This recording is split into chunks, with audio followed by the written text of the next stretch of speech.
Hey, I'm Jed with Electricom, and I'm here today to give you an overview of a proper pre-trip inspection for your CDL test. What I have here is a pre-trip scorecard, and this is a good training tool, and I have these, so just get with me and I'll get them to you because I suggest that you use this until you can actually do it without it. It has everything listed that you have to name. So I'll walk you through, show you what defects and what components they're looking for. So whenever you start, you're looking underneath your truck for any puddles, which would indicate a fluid leak. You check that your truck's not leaning from one side or the other, which would indicate a suspension problem. As you work your way up, you check and see that your lights are mounted securely, they're not cracked, broken, or missing, and they're of the proper color.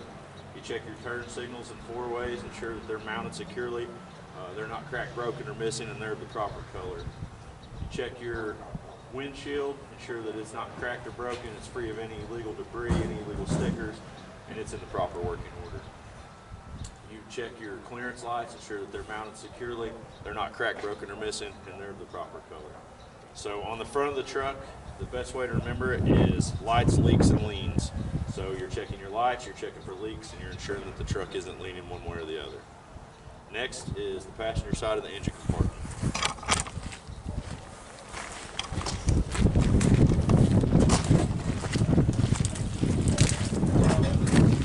Whenever you do the passenger side of the engine compartment, you're only naming components that are specific to the passenger side.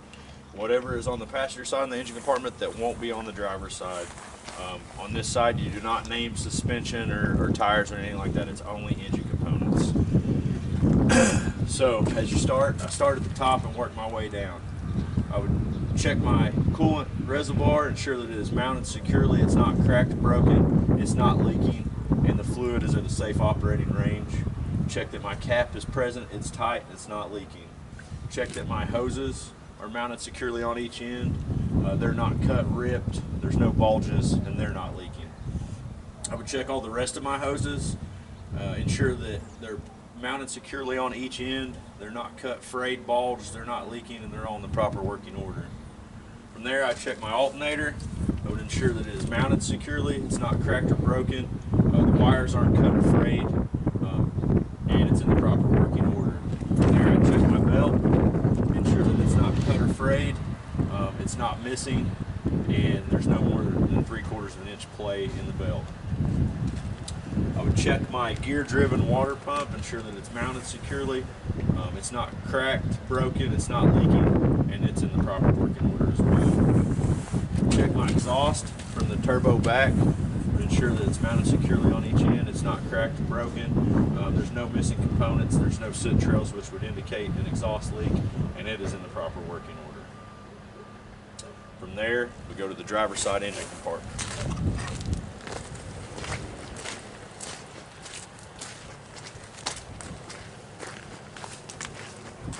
On the driver's side, once again, I start from the inside, work myself out. So I would check that my oil is at a safe operating range, check my gear-driven air compressor, ensure that it's mounted securely, it's not cracked, broken, or leaking. Check my air lines, ensure they're mounted securely on each end. They're not cut, frayed, bulged, and they're not leaking. From there, I check my power steering reservoir. I would ensure that it's mounted securely, it's not cracked or broken, it's not leaking, that the fluid is at a safe operating range, the cap is present, tight, and not leaking. Check my power steering hoses, ensure that they're mounted securely on each end, they're not cut, frayed, bulged, or leaking. On my steering components, that's when I would jump to my steering components.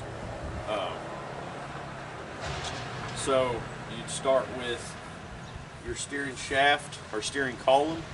It's mounted securely on each end, it's not cracked, broken, no missing components, and it's in the proper working order. The steering box, mounted securely, not cracked, broken, no missing or broken bolts or nuts, it's not leaking, it's in the proper working order. From there, you check your pitman arm, your drag link, your steering knuckle, tie rod, and tie rod ends. Ensure that they're all mounted securely, they're not cracked, broken, or missing. They're in the proper working order, and your castle nuts and cotter pins are in place. And that everything looks to be in the proper working order. From there, Check your shock absorber, ensure it's mounted securely on each end, it's not cracked, broken, or leaking, and it's in the proper working order. You check your frame, ensure that it's not cracked or broken, there's no illegal welds, and it's in the proper working order. From there you go to your suspension. Spring hangers, mounted securely, not cracked or broken, no broken or missing bolts, in the proper working order. Your leaf springs, you would ensure that they're not cracked, broken, there's none missing, they're not shifted, and they're in the proper working order. Your U-bolts and nuts are not cracked or broken, they're present, they're tight, and they're in the proper working order. From there you would check your brakes. Start with your brake hoses and lines. They're mounted securely on each end, they're not cut, frayed, they're not leaking, they're in the proper working order. Brake chamber is mounted securely, it's not dented, cracked, broken, it's not leaking, it's in the proper working order. Slack adjuster and push rod, and ensure that they're not cracked, broken, missing, they're in the proper working order. And then on the inside, you can't see it, but you would point in that you would check your brakes, your brake drums and linings, ensure they're not cracked, broken, and they're not worn dangerously thin. Side wall of your tire, you would ensure that there's no cuts, bulges, no leaks. Inner rim is not cracked or broken. Inner hub seal's not leaking. Tread depth, you ensure that your tread is worn evenly. There's no less than 4/32 for a steer tire and no recaps on a steer tire.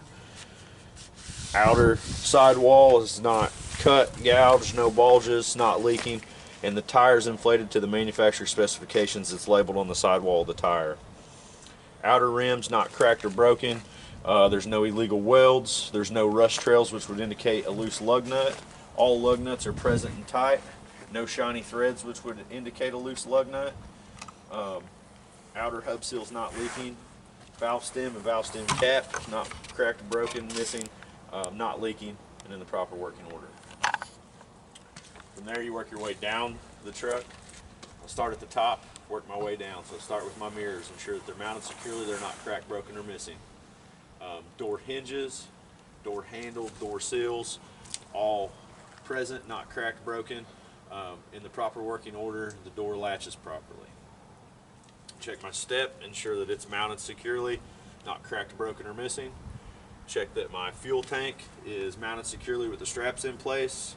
It's not cracked, broken, it's not leaking, and it's in the proper working order. I would ensure that my cap is present, it's tight, and it's not leaking. From there, I would ensure that my DOT tape is present.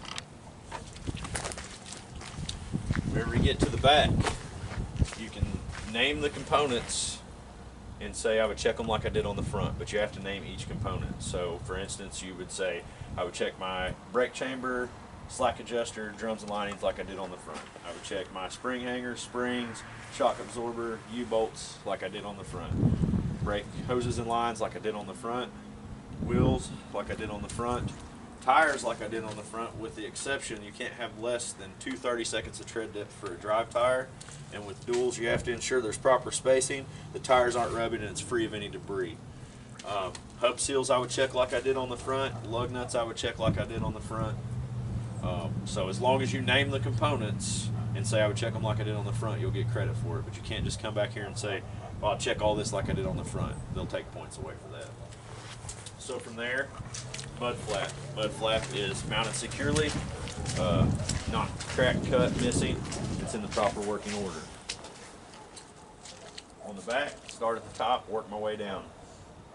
Lights are mounted securely, they're not cracked, broken, or missing, and they're of the proper color. Electric hookup for the trailer, mounted securely on each end. It's not cut or frayed, no bare wires. It's securely attached to the trailer and the truck, and it's in the proper working order. Breakaway cable, mounted securely to the trailer and to the truck. It's not frayed or cut. It's securely mounted to the truck in a proper way to where the breakaway will work if need be. D-rings mounted securely to the truck. Hooks and chains, not broken, no missing components, no missing links, no broken links. Mounted securely to the trailer, to the truck, and in the proper working order. The pintle on the truck is mounted securely to the truck, no broken or missing bolts, it's not cracked. The pinwheel's locked with the pin in place, and it's in the proper working order. Your pinwheel on the trailer, mounted securely to the trailer, no missing or broken bolts or nuts, and it's in the proper working order. The tongue of your trailer is not cracked or broken, no holes, everything's secured and in the proper working order. Your jack mounted securely to the trailer in the stowed position, your handle's in the stowed position, and it's in the proper working order. Your storage, everything's secured in your storage. Header board is mounted securely to the trailer. It's not cracked or broken, there's no holes in it, and it's in the proper working order. Deck of the trailer, ensure that all the deck is mounted securely, there's no holes, and it's free of any debris. You work your way down, DOT tape on the side of the trailer. This has electric brakes on it, so you would check all of your electrical wires to ensure that they're not cut or frayed and they're in the proper working order. As far as tires, wheels, brakes, all that, you can say I would check like I did on the front. You have to name the components, but you would say I would check it like I did on the last axle. You work your way around. Lights again. Lights are mounted securely. They're not cut, broke. They're of the proper color. They must be red on the back, amber, and clear on the front. Your ramps have the DOT tape. They're securely stowed with the pin in place, and everything appears to be in a safe manner. Now, as you come down the passenger side, he only wants you to name stuff on the passenger side that is specific to the passenger side, not stuff that was on the driver's side. So you can do that one of two ways. You can walk straight to the stuff that's specific to this side, or as you come across stuff, you can say, I'd check this like I did on the driver's side, which I think is probably your best bet. That way you've covered all your bases. So as you come down the passenger side, I would check all of my tires, wheels, brakes, like I did on the other side. I would check my mud flap like I did on the other side. Back suspension, brakes, wheels, tires, I would check like I did on the other side. Fuel tank, cap, step, I would check like I did on the other side. We did the drive shaft, we name on the passenger side of this truck because there's a belly box in the way and you can't see it over there. Your drive shaft is mounted securely, it's not cracked or broken. Your U-joints are mounted securely, they're not cracked or broken, and it's in the proper working order. Battery box mounted securely. The batteries are secured inside. The wires aren't cut or frayed, and there's no excessive corrosion on the terminals. That concludes the outside of the pre-trip. Now we'll do the inside.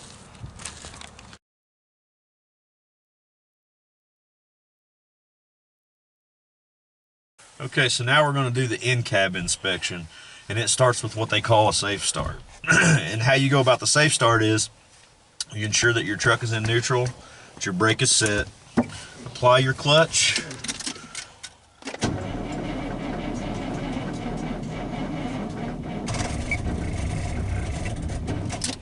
normally you'd start your truck.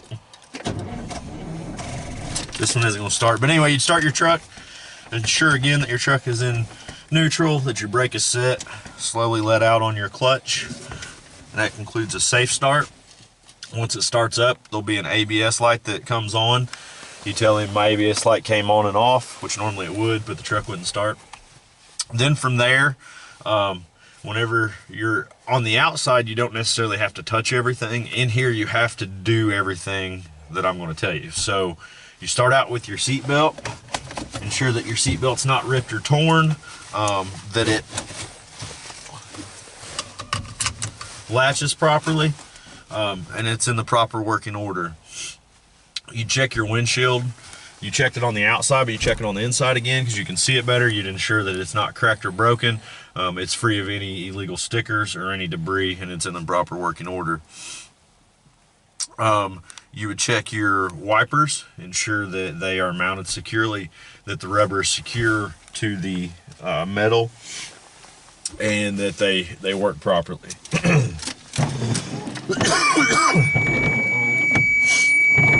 Check your washer fluid, ensure that it sprays from there, you would check your mirrors, ensure that they're clean and adjusted to the driver. You check your horns, your city horn, air horn, which our air isn't built up so it won't blow right now. You check your left and right turn signal indicators, ensure that they're working properly. You check your hazard flashers, ensure that they're working properly. Your headlights work both on high and low beam. Buzzing's crazy. You check your gauges, ensure that your oil gauge is working properly, your coolant gauge and your voltmeter gauge are all working properly. Fuel gauge, air gauges.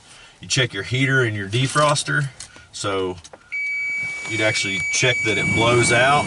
So if it blows on defrost, blows on heat, high, medium, low, all works properly. Then you would say that you have a fully charged fire extinguisher mounted securely behind the seat. You have 3 reflective triangles and you have spare fuses. So that's the things that you have to know for the in-cab. And like I said, you have to physically do them all whenever you do it. So from there, we have a brake test. But since the truck won't start, we can't do the brake test right now. So.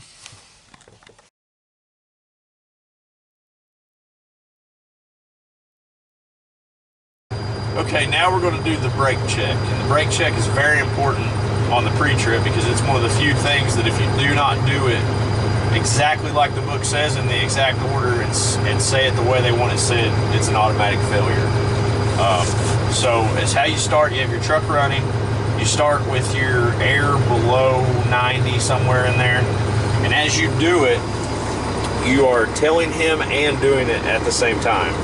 So what you do next is you can give it a little bit of fuel to build your air up. Because what you're doing here is you're listening for your governor cutout. It should cut out between 120 and 140 psi. So, and it just cut out. So it's right at 120 on this truck. Every truck's going to be a little different. You listen for the blow off. So then from there, you want to stick your truck in first gear. You're going to turn your truck off, but you're going to turn your key back on so that your gauges still work. You're going to release your brakes.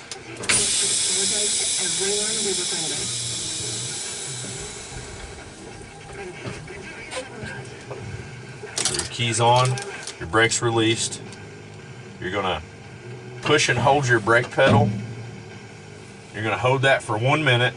You're going to ensure that your air pressure doesn't drop more than 3 psi for the combination unit with electric brakes, 4 psi for a combination with air brakes.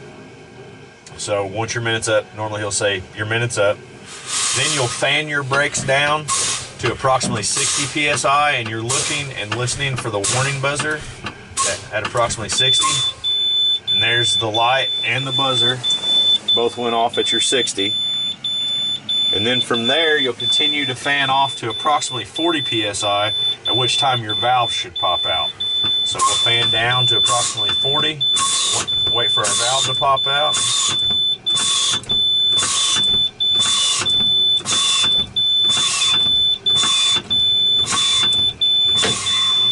And the valve pops out, and that completes the brake check.